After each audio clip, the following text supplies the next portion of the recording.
नमस्कार. आता रणदिवे परिवारावर मोठं असं संकट आलेलं असतं. आता संकटातनं कसं बाहेर पडायचं? तर आता सुमित्राने वेगळंच रूप घेतलेलं असतं. ह्या जानकीनेच खरे पेपर हे त्या मास्कमॅनला दिले असतील आणि खोटे पेपर इथं ठेवलेले असतील.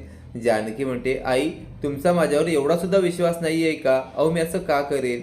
आता सुमित्रा म्हणते, आता जे झालं ते जाऊ दे. आता रस्त्यावर यायचं म्हटल्यावर पुढे काय करायचं ते बोल. त्यावेळी जानकी आता थोडा विचार करते आणि जानकी म्हणते, आपण एक काम करूया, आपण आता नवीन असा बिझनेस चालू करूया. त्यावर सगळेच आता जानकीकडे बघतात. आता सगळे म्हणतात, म्हणजे कसं काय करायचं आता चालू? आपल्या हातात तर आता काहीच नाही उरलं, आपण आता रस्त्यावर येणार आहोत. त्यावेळी जानकी म्हणते, कशाला काळजी करताय?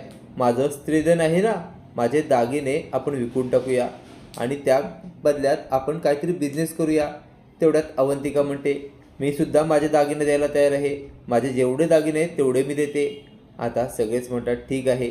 आता सगळ्यांनीच आपापले दागिने दिलेले असतात. आता जानकीच्या हातात सगळे दागिने आलेले असतात. जानकी म्हणते, आपण आता एक बिझनेस करूया आणि लवकरात लवकर आपले मोडलेले दागिनेसुद्धा आपण नवीन बनवूया. आता सगळ्यांनी दागिने एकत्र करून जानकीकडे दिल्यामुळे जानकी ते दागिने आता कपाटात ठेवते. आता सगळेच म्हणतात, जानकी आता नेमकं कोणता बिझनेस करूया? जानकी म्हणते, आपण एक काम करूया, मसाल्याचा बिझनेस करूया. आता हे सगळं आजीला कळलेलं असतं. आजी आता टेन्शनला आलेली असते. आता हे मसाल्याचा बिझनेस करणार आणि हवा तसा पैसा छापणार आणि परत आपलं नाव आणि संपत्ती उभी करणार. आता आजी लगेच हा सगळा प्लॅन ऐश्वर्याला फोन करून सांगते.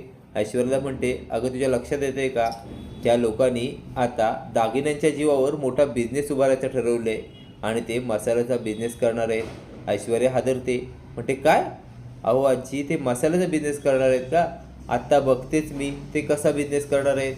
आता ऐश्वर्या म्हणते, आजी पण त्या लोकांनी दागिने नेमके कुठे ठेवलेत? आजी म्हणते, अगं जानकीने तिच्या रूममध्येच कपाटामध्ये दागिने ठेवलेले आहेत. आता रात्री सगळे झोपलेले असतात. आता ऐश्वर्या मास्कमॅन बनून येते आणि हळूच आता जानकीच्या रूममध्ये शिरून ते कपाट खोलते आणि त्या कपाटातले दागिने घेते. ऐश्वर्या पळणार तेवढ्यात जानकीला जाग येते. जानकी ऋषिकेशला हाक मारते आणि म्हणते, बघा बघा, अहो त्या कपाटाजवळ कोणतरी आलेलं आहे. जानकी ऋषिकेश धावत धावत उठतात. तोपर्यंत ऐश्वर्या पळालेली असते.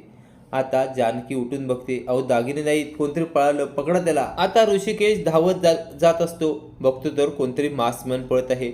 ऋषिकेश जोराने धावतो आणि आता त्या मास्कमॅनला पकडतो आणि त्याच्या 2-3 असे बुक्के मारतो आणि म्हणतो, तू आमचे खानदानी दागिने घेऊन कुठे पळत आहेस? अरे तुला तेवढं सोपं वाटलं का रणदिवेच्या घरात आतमध्ये शिरायचं आणि दागिने घेऊन पळायचं? ऋषिकेश त्याला खूप मारत असतो. त्यावेळी तिथे सौमित्र आणि सारंगसुद्धा येतात. सौमित्र आणि सारंगसुद्धा आता खूप मारू लागतात. त्यानंतर आता ऐश्वर्या ते सहन होत नाही. ऐश्वर्या म्हणते, थांबा थांबा, मारू नका, मी ऐश्वर्या आहे.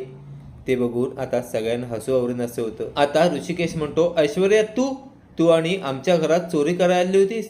एवढे वाईट दिवस आले का तुझे? आता चोरीचे धंदे चालू केलेस का? त्यावर आता ऐश्वर्या गपचूप बसते.